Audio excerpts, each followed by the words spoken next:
A Agência Nacional de Águas, ANA, contratou a Fundação Dom Cabral para a construção de um programa de desenvolvimento de pessoas baseado em competências.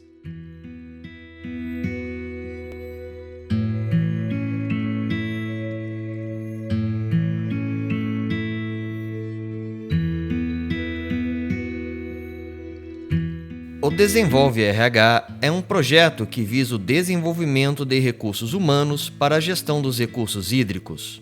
Esse projeto tem duas vertentes, uma voltada à ANA e outra ao Sistema Nacional de Gerenciamento de Recursos Hídricos, o SINGRE.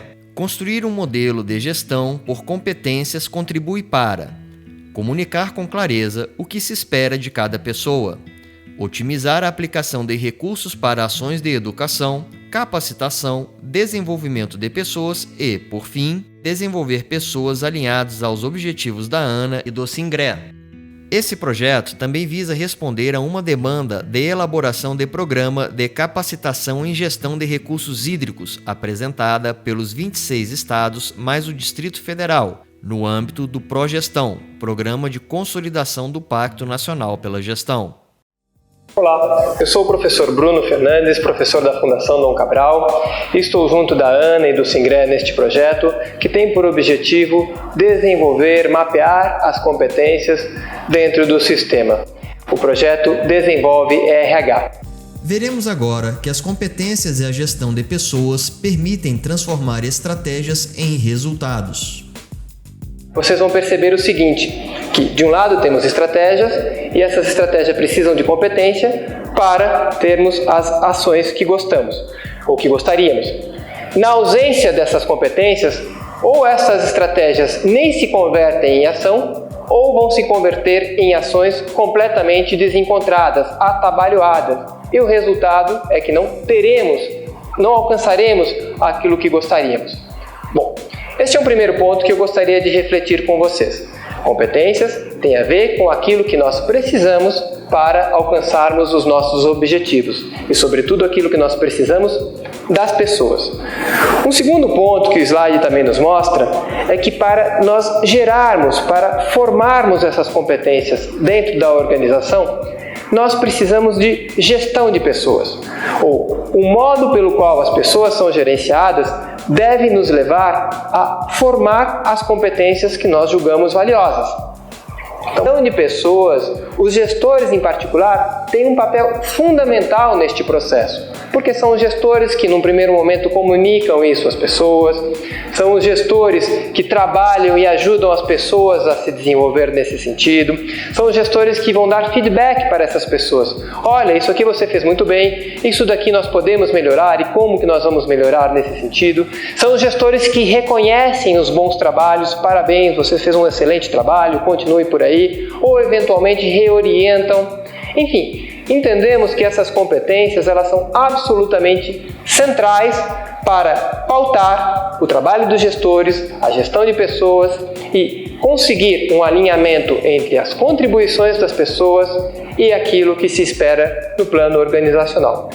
Observando de novo o slide, nós vemos essa dinâmica, ou nós vemos como, portanto, um modelo de gestão por competência nos ajuda nessa dinâmica, porque ele vai sinalizar essas contribuições que nós esperamos, funcionários, dos servidores, dos integrantes do sistema de uma maneira mais ampla. À frente das diversas áreas e processos, vamos sinalizar essas competências para eles, eles terão um parâmetro para pautar as suas ações e à medida que eles desenvolverem mais e melhor essas suas ações, tanto a agência quanto o sistema como um todo estarão mais aptos a desempenhar a sua missão institucional. Gestão por competência, segundo o Decreto 5.705 de 2006, é gestão da capacitação orientada para o desenvolvimento do conjunto de conhecimentos, habilidades e atitudes necessárias ao desempenho das funções dos servidores, visando ao alcance dos objetivos da instituição. Nós entendemos competência como um conjunto de capacidades, conhecimentos, habilidades, atitudes e valores que um indivíduo aplica habitualmente no seu trabalho, no seu contexto profissional, de forma a agregar valor, gerar contribuições, tanto para a organização Como? No limite, para si mesmo. O comportamento competente, ele se caracteriza por ações que agregam valor, por contribuições que de alguma maneira vão beneficiar uma organização, essa organização onde a pessoa trabalha, como também no limite beneficiam ao próprio indivíduo, à medida que ele é percebido como uma pessoa valiosa, que dá contribuições valiosas. É essencial para entendermos a competência esse conceito de entrega, que a pessoa aplique conhecimentos necessários ao exercício da sua função.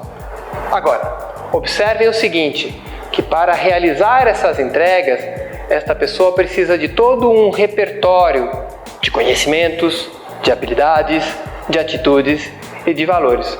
Uma pessoa, para ser competente, ela tem que conhecer daquele assunto. Ela tem que ter habilidades associadas àquele assunto. Ela tem que ter atitudes de resolver e valores em consonância com aquilo que a competência estabelece.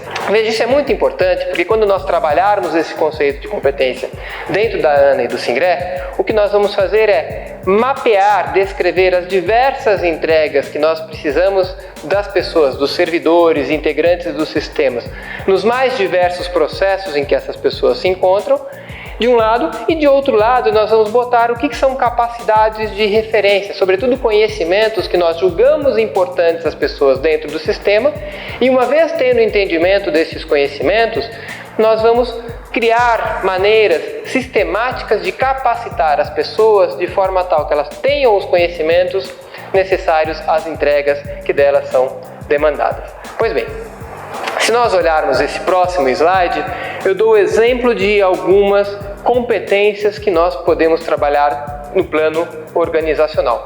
Nós costumamos classificar as competências em 3 grandes grupos. Um primeiro grupo é o que nós chamamos de competências comuns ou transversais. Um segundo grupo são as chamadas competências técnicas ou específicas. E um terceiro grupo são as chamadas competências de gestão. O que nos fala cada uma delas? A primeira, competências comuns ou transversais, são aquelas competências que nós demandamos de qualquer pessoa que está dentro da nossa organização. São competências que traduzem muito bem aquilo que nós esperamos de pessoas, independentemente de processo em que elas atuam, independentemente de nível de maturidade, se é uma pessoa que acabou de chegar ou uma pessoa que já está num cargo de maior peso, de maior responsabilidade, pouco importa. De todas elas, eu espero essas competências transversais. No nosso slide, a gente demandamos de algumas pessoas e não de outras. E para outras pessoas, demandaremos competências diferentes das primeiras. Essas competências técnicas, elas estão associadas a processos específicos dentro da organização. Então, voltando ao nosso exemplo, uma pessoa, um técnico que está lá responsável por uma área de outorga, ele vai precisar dessa competência, nós estamos aqui rascunhando, chamada gestão de outorga. Mas, para uma pessoa que trabalha numa área de recursos humanos, eu já não vou pedir essa competência, eu vou pedir uma outra competência associada, por exemplo, a desenvolvimento de pessoas.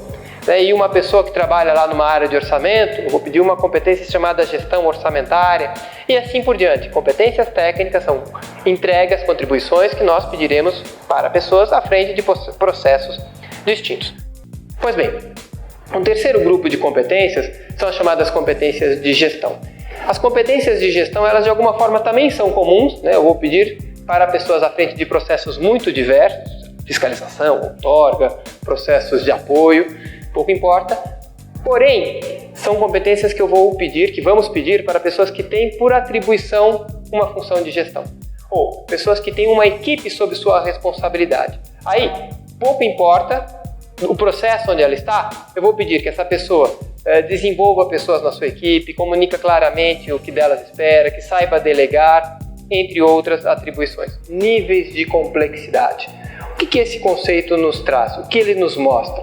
Ele nos chama a atenção para o seguinte: à medida que uma pessoa começa a trabalhar, inicia-se na sua carreira profissional, é natural que ela assuma atribuições mais estruturadas, mais rotinizadas, e à medida que ela vai se desenvolvendo profissionalmente, ela vai assumindo atribuições cada vez menos estruturadas, onde ela não tem um script que fala direitinho o que ela tem que fazer. As suas atribuições, elas tendem a ter maior complexidade, no sentido que ela começa a ter que interagir não só dentro da sua equipe, mas com equipes externas, departamentos, áreas externas, e isso vai ficando cada vez maior, vai sendo cada vez mais demandado à medida que vamos pegando pessoas em posições mais sêniores dentro de uma organização. Se nós pegamos lá pessoas tipicamente numa função de liderança executiva, eles vão ter que interrelacionar-se com o governo, com sindicatos, com comunidades, com ministérios, ou seja, instituições no Brasil e fora do Brasil. O que nós observamos assim, que o que demanda uma grande maturidade profissional. Pois bem, esta ideia, esse trâmite na carreira de uma pessoa, mediante o qual a pessoa vai saindo de ações mais estruturadas e tendo que assumir atribuições cada vez menos estruturadas, é o que nós chamamos de níveis de complexidade. Nesse slide que vocês estão vendo, vocês podem perceber que existem algumas variáveis que determinam ou que assinalam o que são esses níveis de complexidade.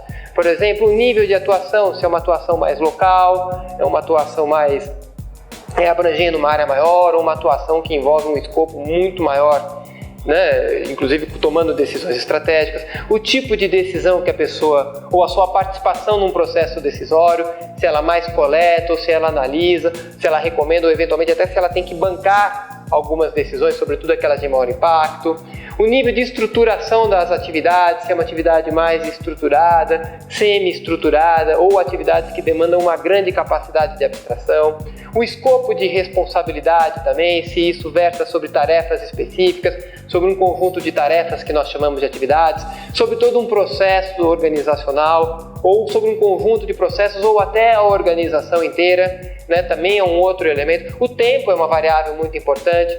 Funções mais iniciais, elas tendem a versar sobre um tempo menor. Ela toma uma decisão agora e o impacto já aparece daqui a algumas horas. Se a gente vai falando de ações, atribuições de maior responsabilidade, são decisões que eu tomo agora e os resultados vão aparecer daqui a alguns meses. Estamos falando de instituições ou de pessoas que estão à frente de posições de grande responsabilidade. Às vezes uma decisão que se toma agora, o impacto não aparece no mês seguinte, nem aparece nos anos seguintes. Vamos fazer um investimento nesta área ou não? Vamos construir uma barragem ou não? Vamos estruturar o sistema desta forma ou não? Veja, esse negócio pode demorar 5 anos para começar a aparecer o resultado. Por isso essas pessoas têm que ter uma capacidade muito grande de visão. Vem cá, e como que esse negócio vai ser daqui a 5 anos? Como é que vão ser os diversos movimentos da sociedade? E de tal forma que se a pessoa toma uma decisão equivocada, esse impacto pode ser muito grande. Daí a ideia do níveis de complexidade, que as pessoas estejam corretamente enquadradas em posições de acordo com o seu momento de carreira. E finalmente, até uma última variável que é importante nesse sentido, é o que nós chamamos de articulação política. Okay? Eu não estou falando aqui de política no sentido, entre aspas, de politicagem, mas no sentido de entender diversas perspectivas, interesses e saber conciliá-los e combiná-los, e isso também é uma demanda que vai se fazendo cada vez mais necessária à medida que uma pessoa cresce numa organização. Num primeiro momento, ela tem de interagir mais ali com seus pares, mas esse nível de interação vai sendo cada vez mais exigido à medida que uma pessoa se desenvolve profissionalmente. Pois bem, por que isso tem a ver com competência? Porque a competência ela tem que ser calibrada segundo o nível de exigência em que essa pessoa atua. Ou sendo um pouquinho mais específico, Esse slide que eu estou projetando agora, ele meio que sintetiza todas essas ideias. Vocês devem lembrar que eu falei que competências são entregas respaldadas por capacidades. Capacidades que são conhecimentos, habilidades, atitudes e valores. No slide nós colocamos alguns exemplos de entrega, liderança, gestão de recursos, gestão de projetos, mas tem uma ali que eu gostaria de dar um destaque, que aparece em verde, que é a atuação estratégica. Essas competências são tipicamente competências que nós pediríamos a pessoas em função de liderança. Pois bem, para a pessoa ter essa função, essa atuação estratégica, o que ela precisa? Ela precisa de uma série de habilidades, de conhecimentos, de atitudes. Ali nós colocamos alguns. Por exemplo, ela precisa conhecer de estratégia empresarial, estratégia organizacional, ela precisa ter habilidades de articulação, ela tem que ter uma série de atitudes e valores que nós julgamos importantes dentro da organização, ok? Assim como outras também. Ali eu coloquei 3 como exemplo. Agora, eu vou pedir essas competências da mesma forma para todo mundo? Por esse conceito que nós chamamos de níveis de complexidade, nós percebemos que não. Por exemplo, eu vou pedir competências diferentes para um coordenador, para um superintendente ou para um diretor. cada uma delas com um nível de exigência específico. E no exemplo que nós colocamos, nós apresentamos o que nós esperamos de um diretor. Então, nessa competência atuação estratégica, que traz cenários, identifica e analisa as principais tendências que afetam a organização, que alertam outros diretores, alertam toda a sua equipe de superintendentes, né? Ele vai lá e constrói uma visão, ou seja, aquela competência aparece num alto nível de exigência. Se nós pegarmos uma função de liderança, um nível de liderança imediatamente anterior, também tem um grande grau de responsabilidade, mas com um escopo diferente. Enquanto um tem que olhar para a organização como um todo, para o sistema como um todo, o outro ele vai olhar para partes específicas. Ele vai olhar para aquela área que representa a sua superintendência, vai pegar aquela estratégia, vai ver como aquilo se traduz dentro da sua área, como que ele comunica aquilo claramente para os seus coordenadores, articula e alinha todo mundo para que, né, aquela estratégia seja implementada. Bom, se nós olharmos um outro nível de gestão anterior ainda, os coordenadores, eles também vão fazer um movimento parecido, porém com um escopo mais limitado. Talvez ali ele já não vai precisar dessa visão de cenário, mas ele vai precisar de entender qual é a estratégia na organização e como é que isso rebate na sua área em áreas de interface. Enfim, o que nós queremos dizer com este exemplo é que as competências elas devem ser descritas de forma proporcional ao nível de atuação, ao nível de complexidade daquele colaborador. E da mesma maneira que nós temos entregas distintas, nós também temos capacidades distintas para cada um destes níveis.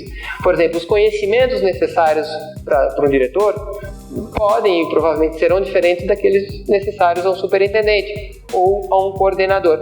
E nós podemos, a partir daí, mapear todo esse conjunto de conhecimentos com as especificidades necessárias, da mesma forma as habilidades, e observem que uma vez que nós tenhamos clareza tanto das entregas quanto das capacidades, a gente passa a ter um instrumento muito importante e assertivo para trabalharmos as pessoas nas organizações, porque nós podemos comunicar para ela tanto aquilo que esperamos, aqui eu estou dando um exemplo numa competência, mas isso também vale para outras competências, como também as capacidades necessárias a essas pessoas desenvolverem para que elas deem conta daquelas entregas que lhes são demandadas, ok? Eu acho que ainda mais uma mensagem nesse slide é que nós temos sim conhecimentos, habilidades podem e devem ser especificados por nível, mas quando falamos de atitudes e valores, aí não faz sentido essa segmentação por nível. Atitudes e valores nós costumamos dizer que é todo mundo na mesma página. Se a gente fala, por exemplo, que a iniciativa é algo muito importante para todos, evidentemente que a iniciativa que eu esperarei do diretor, do superintendente, ou mesmo de um coordenador, ou mesmo de pessoas de outros níveis, devem estar lá, estão juntos. Ou um outro exemplo, né? Comprometimento. Veja, o comprometimento que eu espero de todos é o mesmo. Não tem que esperar que, o diretor seja mais comprometido que um assistente, que um técnico. Não. Em atitudes e valores, todos estão na mesma página. Em resumo, o modelo de gestão de competência permite alinhar a estratégia aos resultados da instituição, de modo que as pessoas sejam comunicadas do que se espera delas e sejam capacitadas ou desenvolvidas para darem os resultados esperados. Eu gostaria agora de pegar umas palavras finais com vocês para explicar um pouco como que será a metodologia deste trabalho dentro da ANA e do SINGRE. Tanto num quanto no outro, nós entendemos que um modelo como esse ele tem que ser construído de uma maneira dialogada, participativa, envolvendo várias pessoas. Evidentemente, não conseguimos envolver todos simultaneamente, então a gente acaba construindo uma estrutura de grupos que terá uma lógica na ANA e uma lógica no SINGRE, ou uma aplicação na ANA e uma no SINGRE, mas a lógica será até semelhante. Primeiro, temos um grupo de projeto, que é constituído de pessoas de várias áreas aqui, tanto da ANA do SINGRE e da Fundação Dom Cabral. O nosso papel é estruturar o projeto, fazer os aportes conceituais, metodológicos, definir datas de eventos. A gente trabalha muito mediante workshops, então a gente vai definir as datas dos workshops, onde esse modelo será construído. Esse, então, é um dos grupos. Um outro grupo é a própria direção. A gente julga que é muito importante que a direção se envolva nesses projetos, trazendo as suas expectativas, patrocinando as iniciativas, validando etapas deste projeto, E eles, inclusive, um projeto costuma começar envolvendo este grupo que vão lá e nos falam, olha, a gente acha que isso é importante, presta atenção naquilo. E uma vez que a gente pega isso como diretrizes, isso vai pautar a ação dos outros grupos. Um terceiro grupo também fundamental é o que a gente chama de grupo de modelagem. O que é esse grupo de modelagem? É o grupo que efetivamente põe a mão na massa para construir um modelo. Então são pessoas assim representativas das várias áreas da organização, dos vários processos da organização, que chegam lá e trazem a sua expertise, o seu conhecimento para nos ajudar a construir esse modelo de competências. Afinal de contas, são eles, as competências são deles e para eles. Então, são eles que têm que construir essa competência. Então, mediante uma série de eventos, nós chamamos esses grupos, fazemos reuniões, apresentamos propostas, eles vão lá, arriscam, validam algumas coisas, tiram outras, e mediante essa lógica interativa, a gente vai construindo um modelo. Existe um quarto grupo, que na verdade não é nem um grupo, são grupos, que nós chamamos de grupos de consulta. Quem são esses grupos de consulta? São grupos que nós não conseguimos envolver nas etapas anteriores, mas que têm um papel muito importante, que de tempos a tempos a gente vai lá, chama esse pessoal e apresenta o projeto. Olha, estamos construindo um projeto, estamos fazendo isso, o que vocês acham? E eles vão lá, nos dão opiniões, e a gente pega e volta com isso para o grupo de modelagem e fala, olha, os grupos nos falaram isso, isso e isso, como é que a gente dá conta? Bom, e evidentemente a própria direção também, né? À medida que a gente vai caminhando com o projeto, a gente volta para eles e mostra, olha, isso aqui que nós estamos construindo, é isso mesmo? Eles vão lá, eles validam, aprovam, eles pedem alguns ajustes, e mediante essa sequência de interações, nós vamos dando passos bem consistentes para que no final a gente tenha um modelo bastante robusto. A Agência Nacional de Águas escolheu desenvolver esse projeto de forma coletiva, ouvindo diretores e servidores da ANA, além dos mais diversos atores e instituições do SINGREA, como o Ministério do Meio Ambiente, o Conselho Nacional de Recursos Hídricos e os respectivos presidentes das câmaras técnicas, e representantes de todos os 27 órgãos gestores estaduais, comitês de bacias hidrográficas e entidades delegatárias. Mapear competências de forma coletiva representa uma estratégia de envolvimento dos atores. Propõe-se uma construção conjunta para que o resultado desse projeto responda às expectativas dos atores interessados, como também espera-se o comprometimento dos diferentes atores nessa nova maneira de desenvolver pessoas para a gestão dos recursos hídricos. A finalidade de todo esse esforço é propor ações de desenvolvimento de pessoas para gerar melhores resultados na gestão de recursos hídricos.